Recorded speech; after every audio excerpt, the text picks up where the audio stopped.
Welcome to the Optimal Bio podcast. At Optimal Bio, we don't just balance your hormones, we balance your whole body. Our conversations range from nutrition to medicine with an emphasis on wellness tips to support your health journey.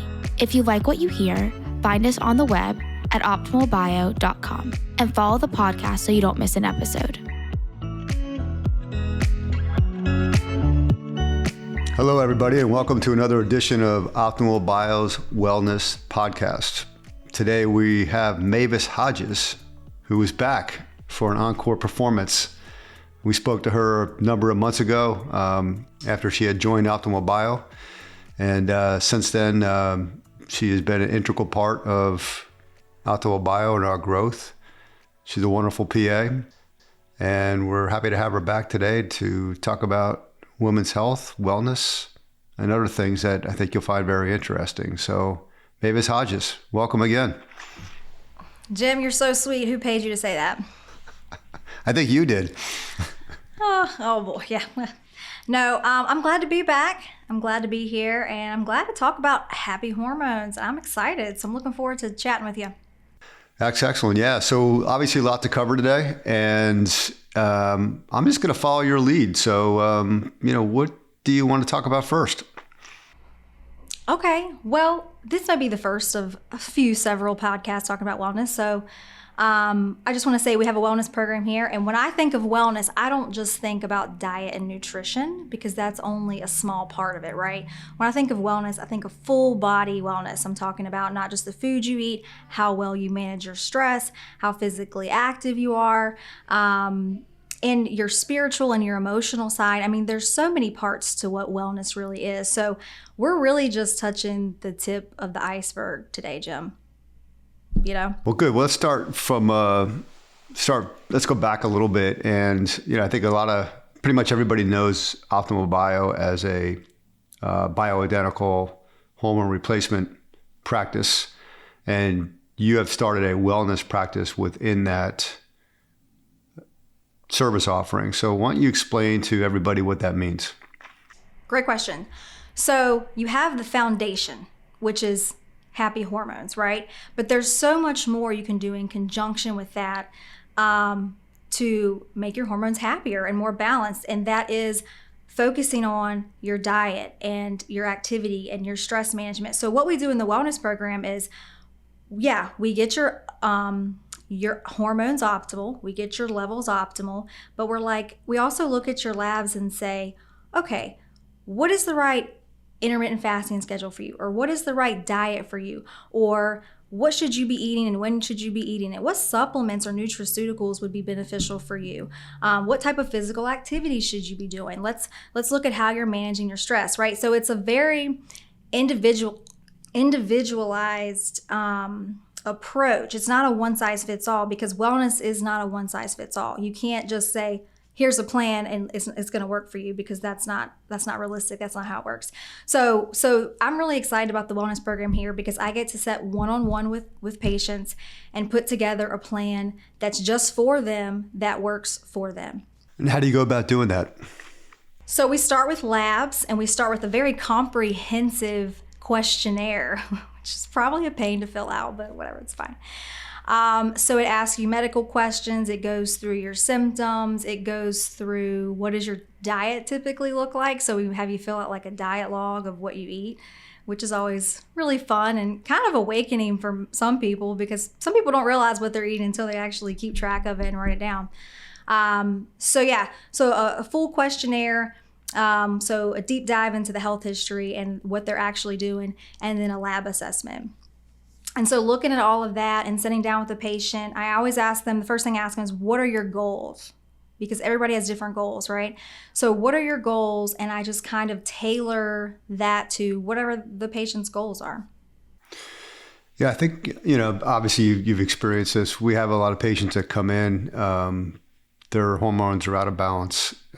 Through treatments, they get back into balance. And, some patients, I think, automatically, when they read the benefits of balanced hormones, we talk about weight loss, we talk about sleep, we talk about all these wonderful things that are going to happen, once your hormones are in balance. However, the body that individual still has to do the work. It's not the hormones alone that are going to, reduce weight, for example, or get you to sleep better or what have you. So, and a lot of that has to do with, toxins, in our food supply and what have you. So, and then estrogen and how those toxins affects estrogen and what have you. So, do you want to talk a little bit about, I guess, the detoxification of estrogen, so to speak, and how that all works and what's going on in the environment that is affecting that right now? Yeah, I'd love to, because like you said, when it comes to weight, and a lot of people will come to me in the wellness program for weight, being able to detoxify your estrogen is critical for weight. So that's actually kind of how I started with patients that are interested in losing weight. I set them down and I'm like, look, this is how many things affect your weight. It's not just hormones. It's not just your diet. Inflammation plays a huge role, which has a lot to do with estrogen and your diet and all those other things too. But, food allergies, food sensitivities, like things that people don't even think about, particularly related to gut health, affect your ability to lose weight. So talking about estrogen, there's 3 different processes in the body that estrogen has to go through to get detoxed out or metabolized and excreted out of the body. And so if you have a hiccup in any one of those stages, you're going to have issues, right? And most people have heard of estrogen dominance, where you have too much estrogen in relation to your other hormones. And long term, that can cause a lot of symptoms. For premenopausal women, that can cause PMS symptoms. Some women say, well, I thought that was normal. No, that's not normal. PMS is not normal, right? So that's usually a combination of, high estrogen, low progesterone.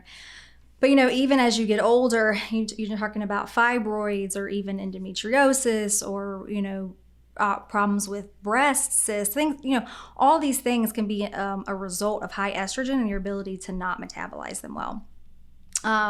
So let's talk about the 3 phases. So there's 3 main phases.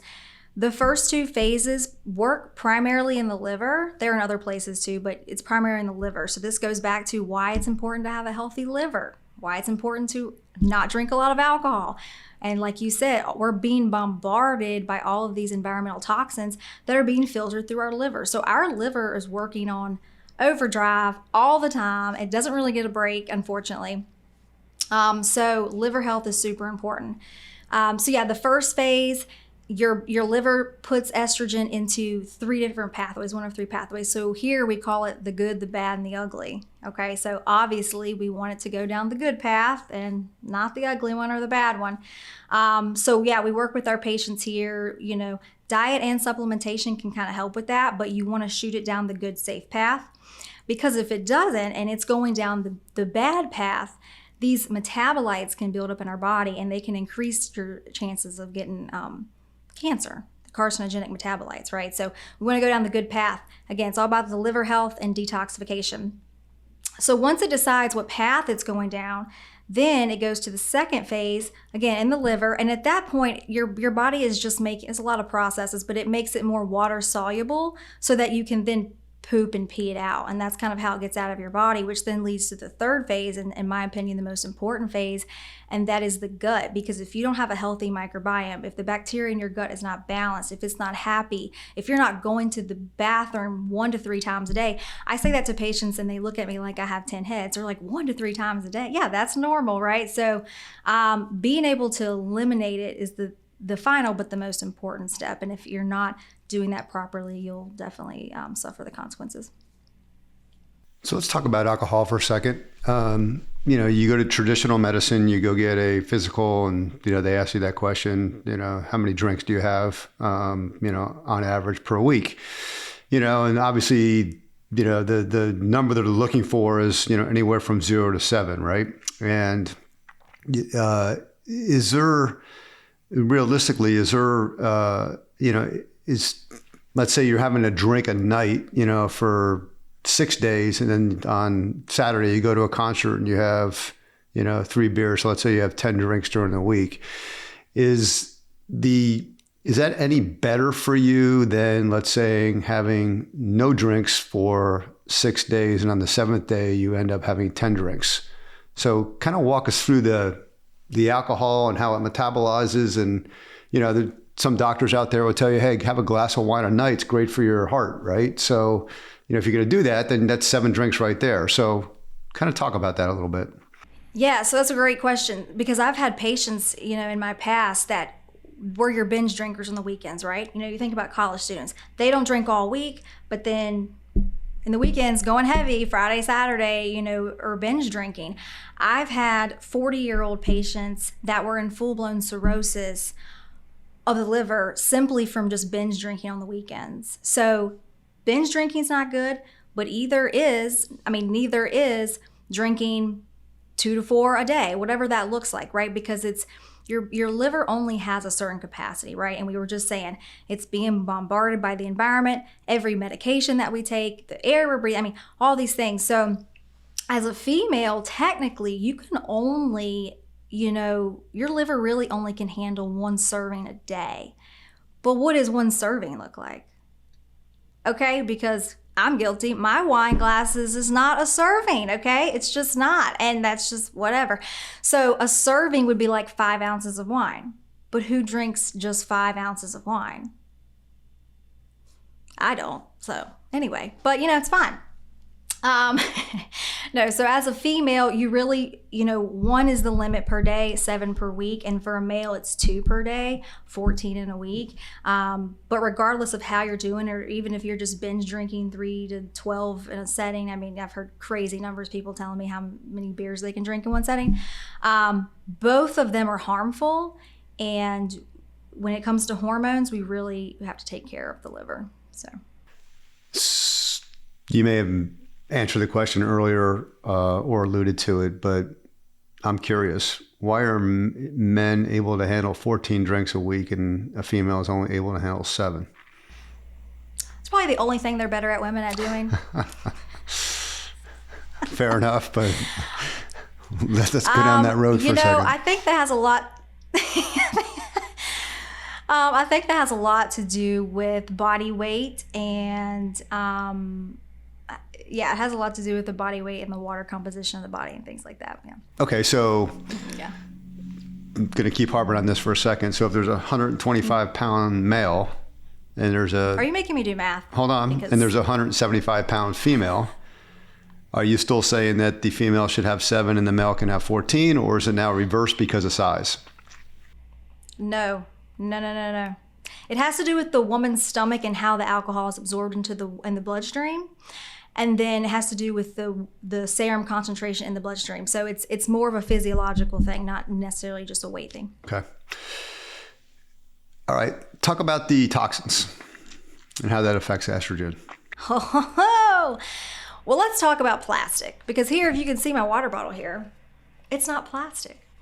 Plastics is probably the worst endocrine disruptor that's, estrogen mimicking, that wreaks havoc on our hormones, because we're all exposed to plastics. I don't care how good you think you are, we're all consuming plastic. So I've kind of slowly transitioned. This is one thing I talk about in the wellness program, starting from the food, the plates that you eat off of, the things that you store your food in, try to just kind of slowly convert over to glass, something different than plastic. And, that's not going to happen overnight, but it's so important to just kind of slowly transition over. So I would say number 1 is plastics. Try to avoid plastics if you can. Again, it's not going to be avoidable 100%, but do the best you can, because those really disrupt the endocrine system. And I think for females, the other big one is the stuff we're putting on our face, the stuff we're putting in our hair, on our skin. Yeah. It's bad. There's a really good website called ewg.org, and you can go there. They have a whole skincare, wellness, beauty database, and you can look up your products. I always encourage my wellness patients to do this. Look up your products and see how toxic are the things that you're using, because you'd really be surprised. It's a great database they have. So I always, refer patients there. Clean up what you're putting on your face and your skin every day, and try to avoid plastics. I think those are the 2 biggest areas that you can make an improvement in. Okay, so then what do we do to detoxify? Obviously there's supplements, obviously there's diet, things like that. But, if you were walking a patient through, a detoxification process, what would that look like? So that's an interesting question because it's going to look different for every single person. But speaking generally, and that's the thing about these wellness questions, it's so individualized. I'm trying to speak generally here. So for detoxing, you want to make sure, one, that you can sweat, because if you can't sweat, you have an underlying problem that needs to be looked at. And that's one great way we get rid of toxins. So sweating as much as we can, whether that means, I know in the wintertime, it's a little harder to sweat for people, but if you have to get into a sauna, if you have to do a really, hard workout, try to sweat every day, because that's going to get toxins out. And then we were going back to the gut and talking about bowel movements. 1 to 3 bowel movements a day. That's getting the toxins out. I mean, our bodies are so perfectly made already. They know how to get rid of it. It's just we've done all these things to mess it up, right? So pooping every day, making sure you're filtering your kidneys, making sure you're drinking plenty of water, peeing a lot, sweating. But just, again, overall protecting the liver and supporting the liver and not damaging the liver can really help. Yeah, there's supplements, there's food, there's all these things you can do, but it's individual for the person. But the main thing is you want to make sure you're not jeopardizing your liver and that you're able to sweat and you're able to poop and pee. These sounds like basic body functions, but so many people can't do them. It's kind of incredible. Yeah. Yeah, no, obviously it's very important that your body's able to evacuate in the traditional way, a lot of these toxins. We did a podcast about a year or so ago with Sean Baker, who is the meat guy. I'll just leave it at that. He's a carnivore, and he's on a 100% meat diet, and he talked a little bit about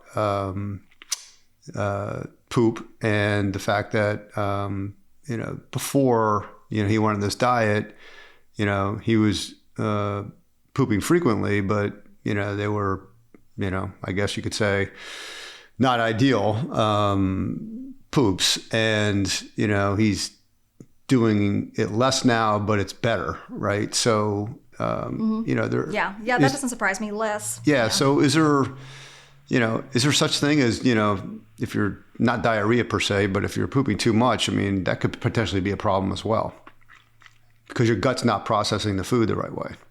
I tell patients if we can get at least 1, that's a good day. 2 is even better. 3 is very hard to get to, but some people naturally have it, and I secretly hate them.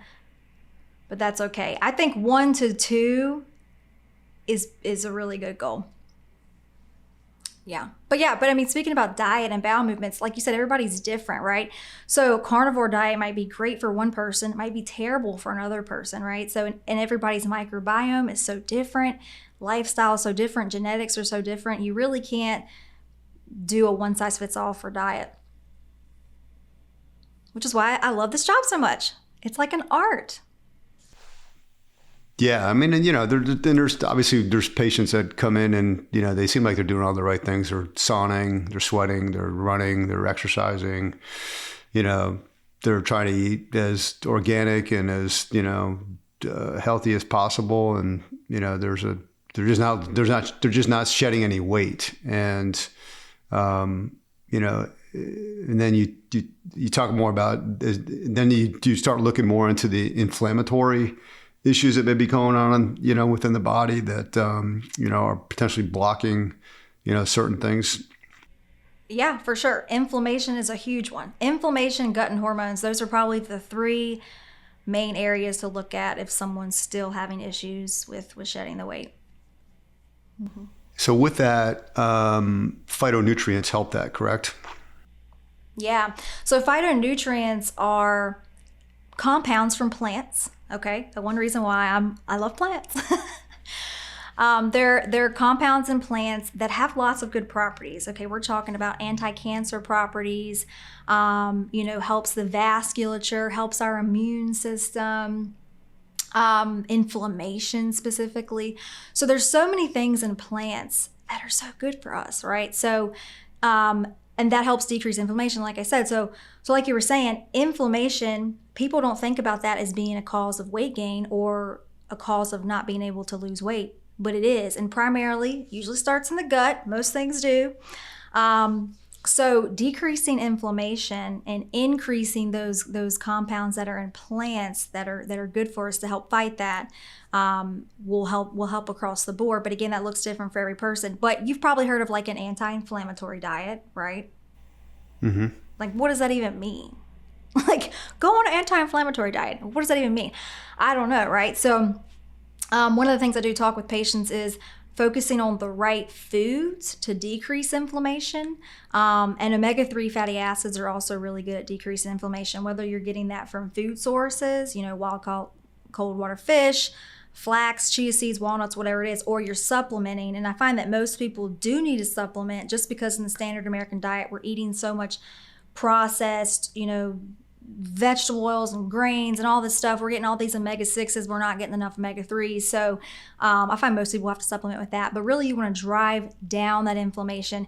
You want to try to get 9 to 10 at minimum plant servings a day. I know that sounds like a lot, but it's really not, because a serving of vegetable is really not that much. And when you really sit down to eat vegetables, you're eating more than a serving usually of each plant. So again, I'm speaking very broadly, and it's different for every person. But yeah, that's what you want to do. And the biggest driver of inflammation that diet-wise that we stick in our mouth every day is sugar.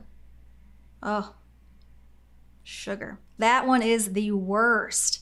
I mean, if there's one thing you could change about your diet to make it anti-inflammatory, it's to cut out the sugar, right? And when we say sugar, people are like, well, what does that mean? So we're talking about glucose, and that can be in the form of a fruit or a chocolate candy bar. I mean, at the end of the day, the body doesn't know the difference.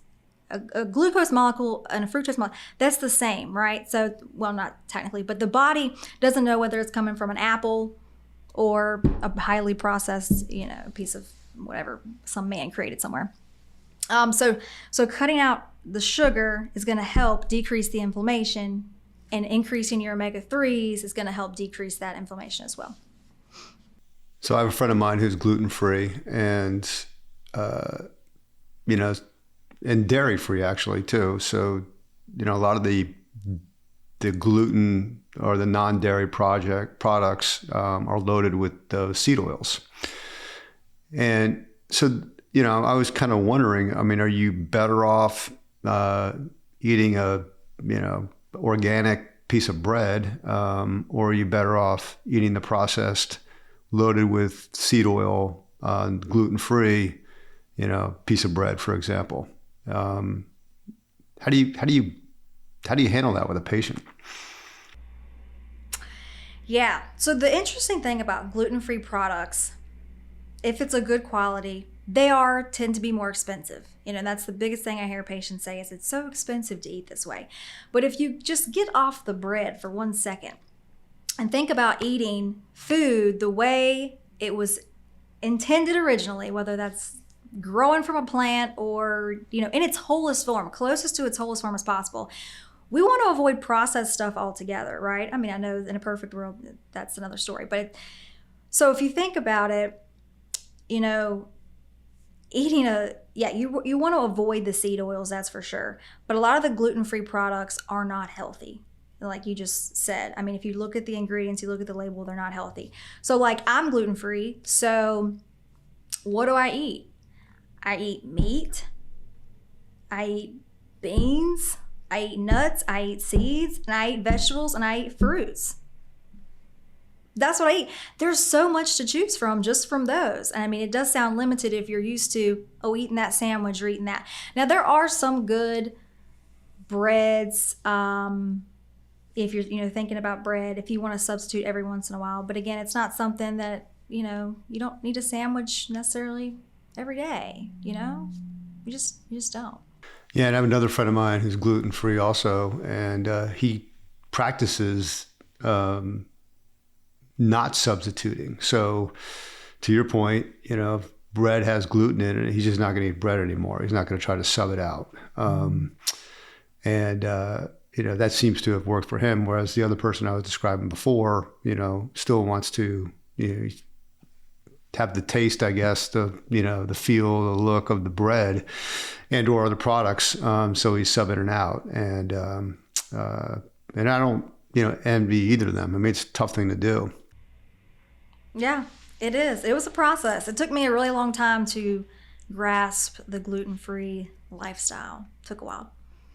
And when you say it takes a while, I think also patients look for immediate results, right? So, they go on gluten-free and they expect to feel, 100% better in a week or 10 days. And, I know Dr. Brand in the past, and you have talked about, this is a process and it takes a long time. Why is it hard to set patients' expectations on that? And then, can you explain to us why it takes so long? Yeah. So I'm very upfront with patients. I'm like, look, this is a process. It's not going to happen overnight. And I know that because I've went through that personally with myself. When I first went strictly 100% gluten-free, it took me about 6 months to feel a difference. And that sounds like a long time.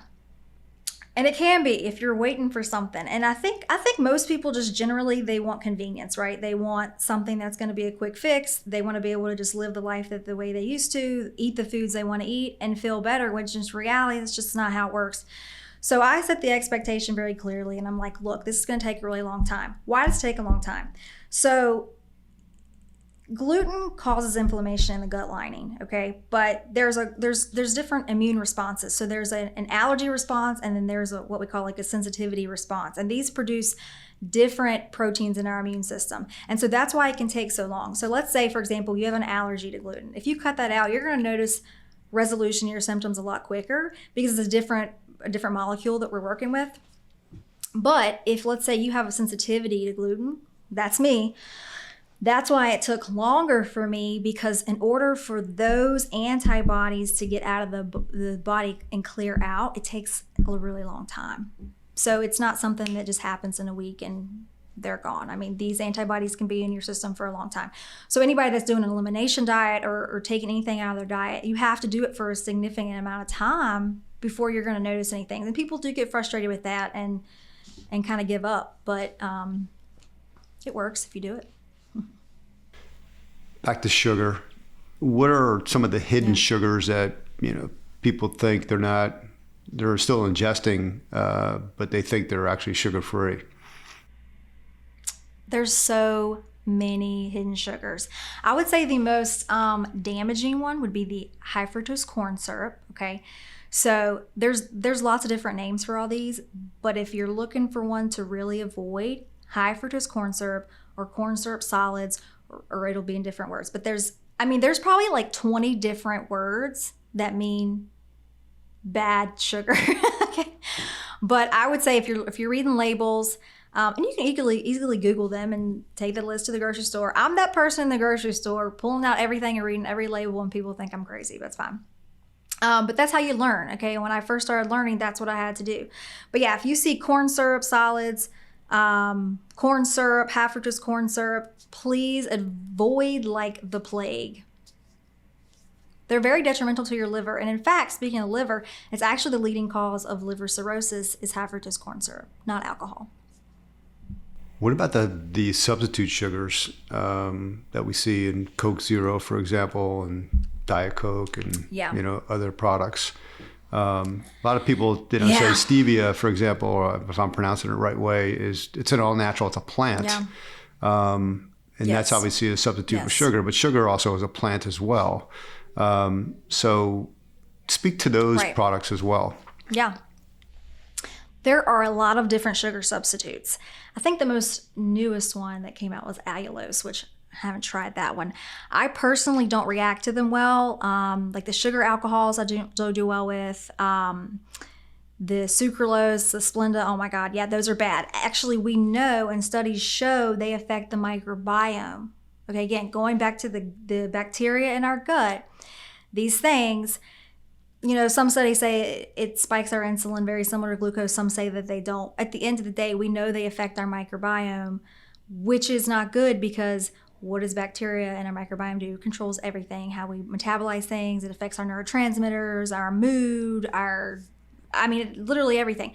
So avoid those also, like the plague. Okay, bottom line is avoid them.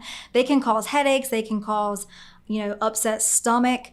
I even, if I have a sugar alcohol, it'll give me diarrhea.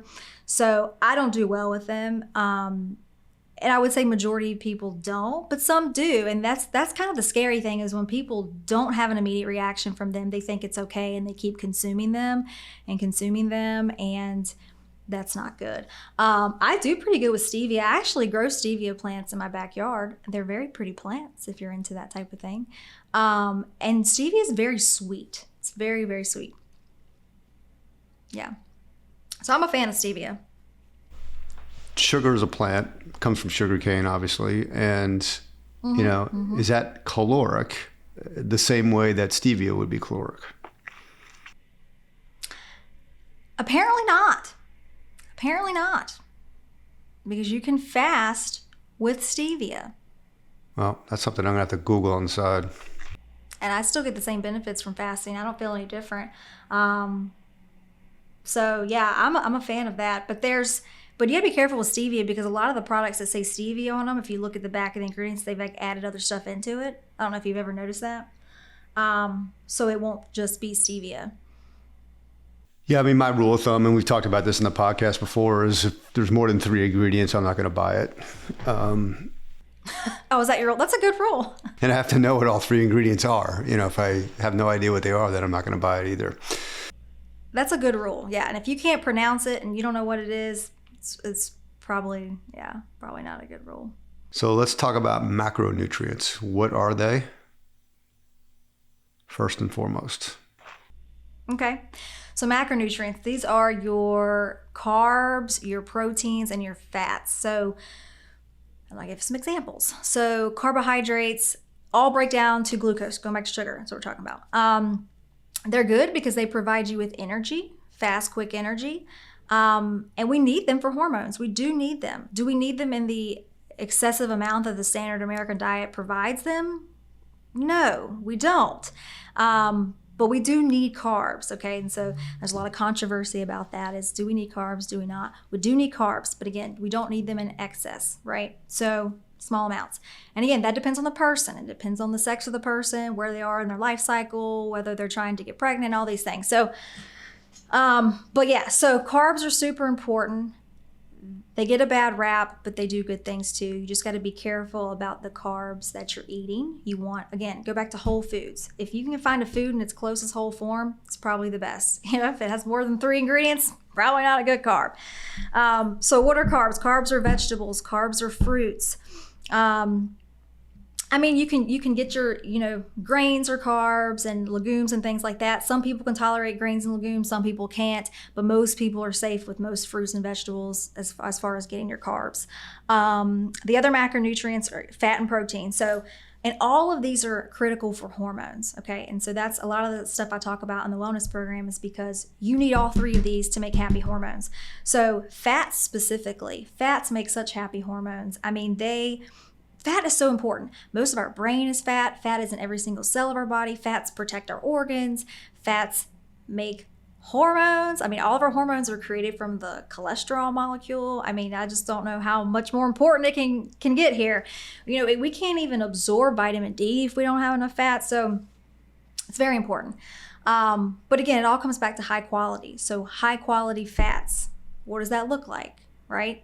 So if you like salmon, if you like wild-caught salmon, those have great fat profile in them. Any pasture-raised, grass-fed, grass-finished organic meats are going to have a better fatty profile. Nuts, seeds, avocados, olive oils, avocado oils. Those are all really good fats. If you like butter, hey, eat some butter. We need our fat, okay? I can't tolerate butter, but that's okay. I eat ghee, but you need fats. And then the proteins. Proteins, again, building blocks for neurotransmitters, hormones, tissues, muscle mass. You need protein. And most people don't eat enough protein and fat. And I think that's kind of where our mindset has to shift and got flipped. I think it all started with the food pyramid, because back in the day before my time, when the food pyramid came out, the bottom was all grains. And it's like, if you look at the top, it's like, oh, you need a little protein, little fat, or no fat, because that was bad for you then. But yeah, most of it was all grains. And so now we kind of have to just flip this way of thinking. I know now it's not the pyramid, it's the My Plate, which is a whole other thing. I actually looked up the My Plate the other day. Have you ever looked at it, Jim? I haven't. I looked at it the other day just for fun. And I typed in all my information just to see what it said I needed per day. And I wrote this down because this is how much of a joke it is. For me, in a day, I need... So for my grains for the day, I need 6 slices of bread. And my adequate protein for the whole day would be 3 eggs and 2 tablespoons of peanut butter.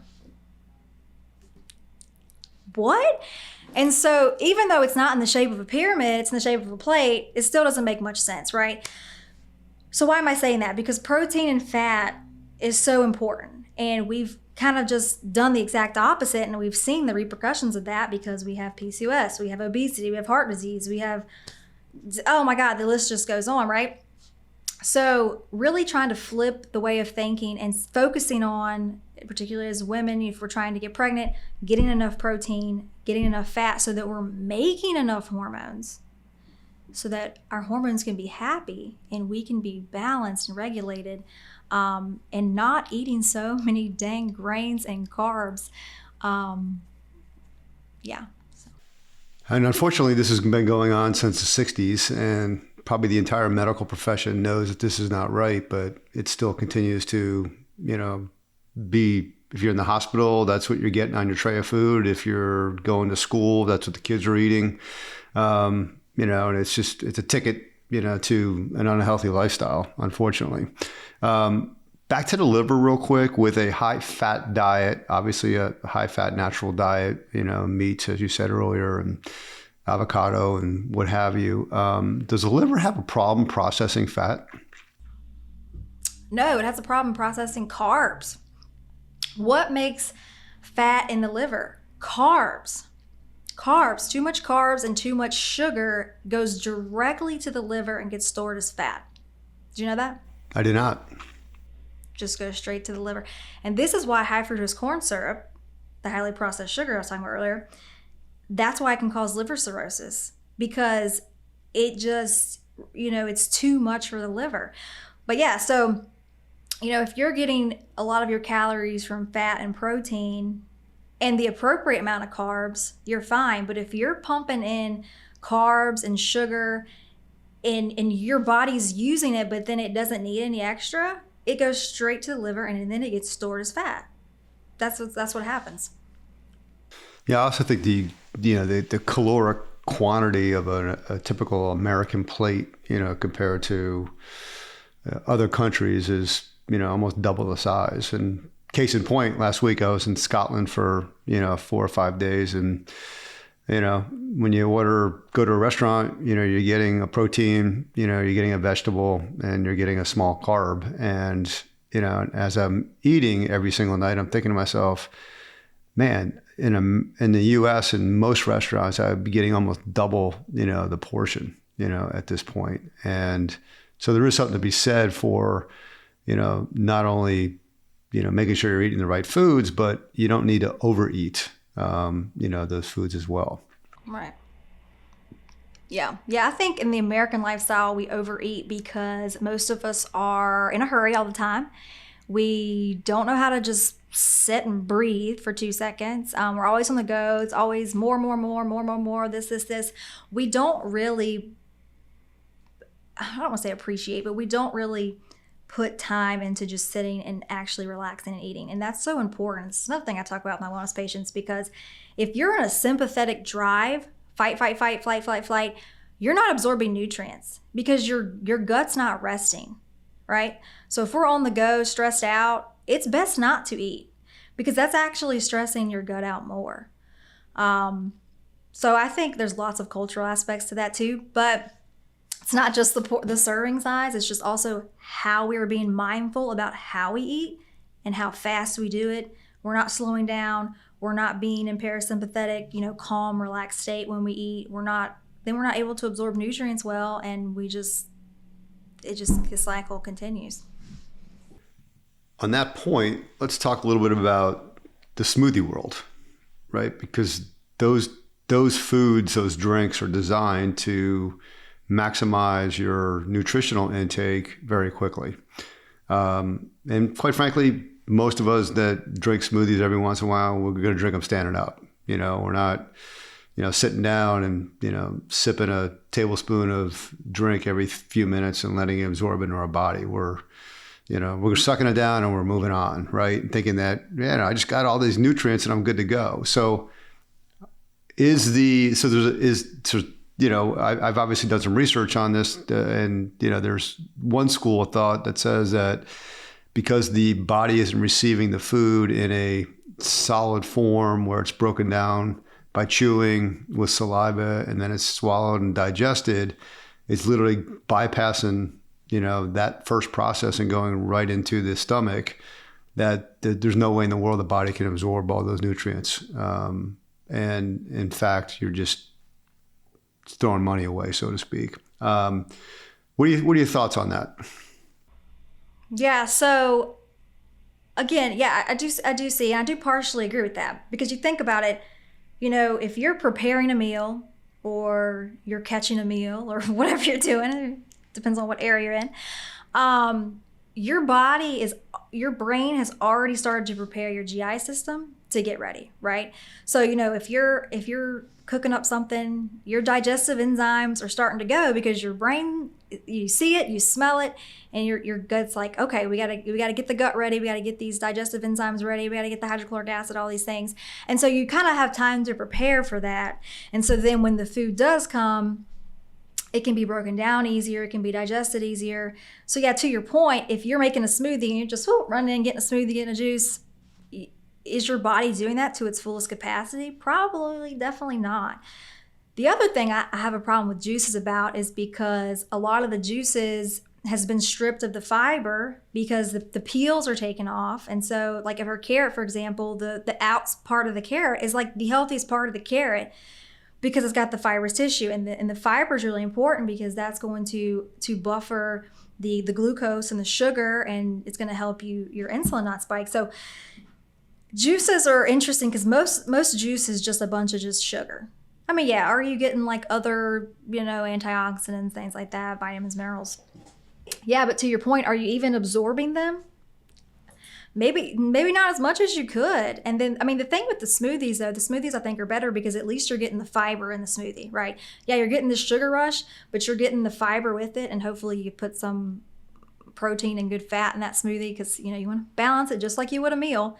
To kind of balance that blood sugar, but yeah, the juices are interesting. Yeah, and I'm thinking in this case too, there's the juice, there's the fruit smoothies, but I think a lot of us have moved on to, again, being sensitive to the sugar piece of it, where we have vegetable smoothies now. Of course, they have to taste okay, so there's going to be an apple thrown in or some pineapple or something like that, but they mostly consist of, spinach and kale and some carrots and celery and things like that. So I was just, I was curious about that. The other thing I'm curious about also is there are people out there that can't eat, 6 to 8 servings of plants every day. Their body, their digestive just can't handle it. And listened to a podcast about a year ago, one of the nutritionists was talking about the fact that plants are designed to be toxin, right? Because, the animals will come, they graze, and, if plants get all consumed, then there's no way they can survive, right? So what do you do with those people? Well, like you said, everybody's different. I think getting enough in is good, but going back to detoxification, because this reminds me, I was watching an animal show a few weeks ago, and it was about these monkeys, and I can't remember which one it was, but anyway, whatever the species was, and I think they're all herbivores. Don't quote me, I'm not a zoologist. But this species of monkeys, they just ate plants. And so then the thing was talking about how every once in a while they would go down to the swamp and eat this clay because the clay detoxed those toxins and they pooped them out. And I was like, this is amazing. Like, animals are so much smarter than us, right? Because even though they consumed these toxins, they knew how to detoxify their body. So I think it goes back to, do you have a healthy liver? Do you have a healthy detoxification system? Is your lymph system moving? Are you sweating? Are you pooping? You have to have a good detox system. And I think if that is the case, you would be able to handle plants. It's my opinion. All right. So now we're probably in the last thing we'll talk about today, are supplements. Okay. All right. So let's talk about my favorite mineral. Do you know what that is, Jim? Magnesium. How'd you know? Just a wild guess. It seems to be the mineral du jour these days, but there's two different types of magnesium, right? So we should talk about both of those. There's lots of types of magnesium. There's lots of types. That's my favorite one because, one, I take it every day and I just think it's amazing. Magnesium is my favorite, but not just that. It's like the anti-stress mineral, okay? And you need it for happy hormones, which is what this is about. So yeah, it's one of my favorites. But yeah, so magnesium does so many different things in the body, from sleep to helping with methylation, which helps with detoxification. I mean, it's amazing. Everyone should be on magnesium. I preach about this all the time. I don't care how good your diet is. Everyone, I think, in my opinion, needs to be on magnesium. Okay, but there's different types. So there's magnesium glycinate, which is my favorite, and that's the one I take. I take it in the evening with dinner because it kind of helps just to kind of like calm the nervous system, kind of like wind you down for the night, kind of helps with sleep, kind of that, again, that anxiety, that's the central nervous system, that type of thing. So there's that one. There's also one, magnesium citrate. That one will make the bowels move. So if you need help in that department, I'm always telling my patients, do the magnesium citrate, That keeps things flowing. So if you don't need help in that department, don't do that one.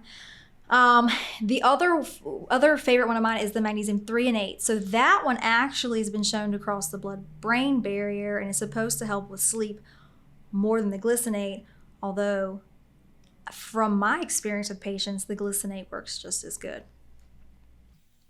Okay. And if are you taking all three of those every day if you're in love with magnesium like you are, or are you just picking one and letting that work for you? I actually do have a supplement that has like 2 or 3 in it. That's why I'm laughing. But I just recently started trying that one. I wanted to compare that to the magnesium glycinate to see if I felt any different. I don't think I have. I think I prefer the magnesium glycinate. Yeah, I would just stick with one. All right. And do they make a supplement that has all 3 in it? Yeah, so like the one that I took, it doesn't have those 3 specifically, but it has like 3 different forms of magnesium in it. They make all kinds of magnesium supplements. Okay. And outside of magnesium, what's your second favorite mineral? Well,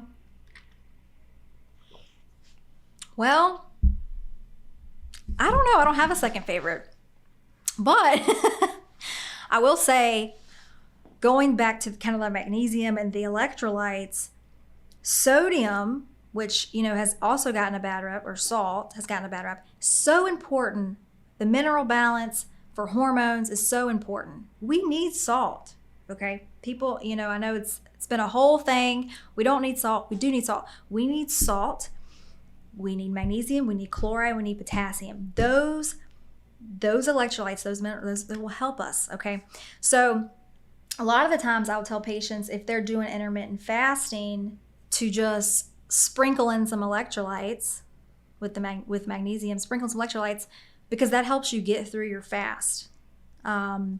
Because it's not caloric, it's not tripping, it's not cutting off your fast, but it's giving your cells nutrients, and you're kind of tricking your body into thinking, I'm still eating when I'm really not. So it kind of helps you get to whatever your goal is. So I'm always telling patients, put electrolytes in your water, because it's helped me a lot with my fasting. Yep, those are important. Well, good. This has been very educational, and loved hearing about all of your insights tonight. And as you know, we always leave the listeners with at least 5 takeaways. So I'm putting you on the spot. What would they be? 5 takeaways. Look into magnesium, as we're talking about magnesium. As far as supplementation goes, it's hard to tell, it's hard to give a general recommendation because, again, it's all individualized. I would say magnesium, though, is a very safe bet that you're probably deficient, because most people are, because our soils are deficient. So look into a magnesium supplement if you're not taking it already.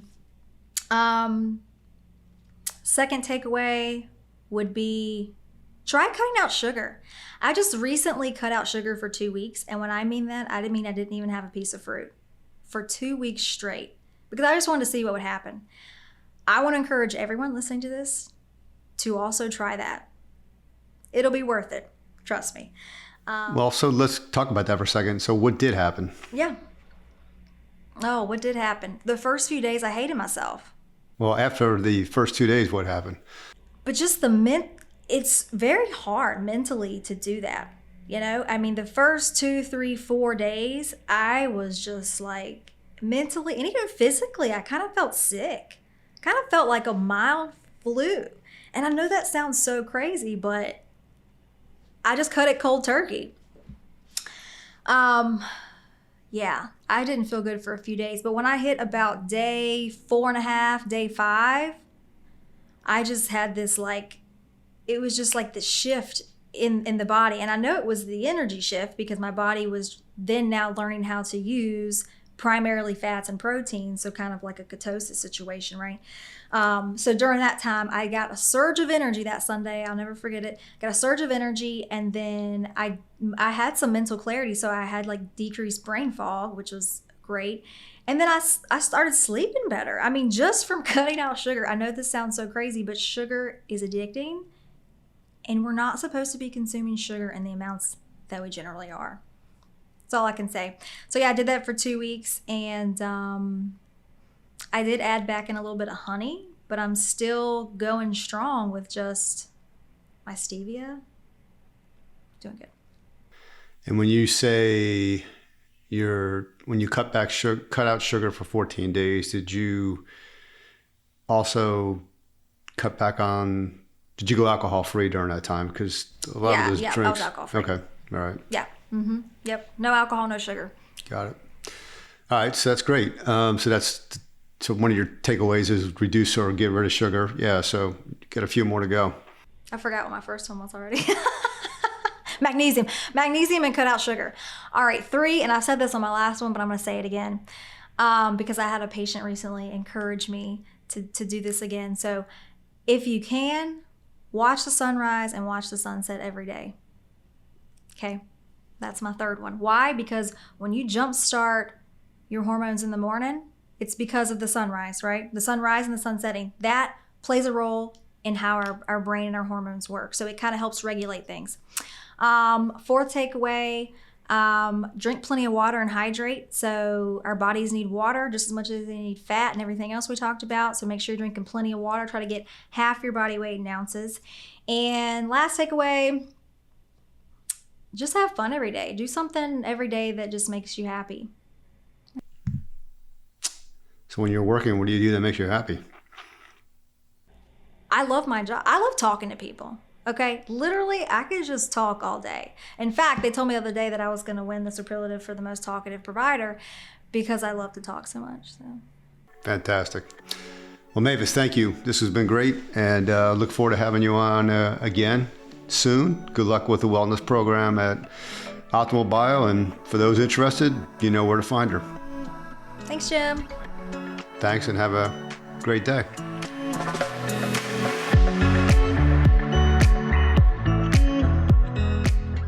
This has been a production of Optimal Bio. Optimal Bio is CEO Tyler Brandon, podcast host and partner Jim Baker, medical director Greg Brandon, production assistance by Core Media, Beth Grabencourt, administrator, Kevin Duthu, executive producer. The podcast can be found on our website, optimalbio.com, on Apple Podcasts and Spotify. Our theme song is Sunwave by Paradiso, provided by Epidemic Sound.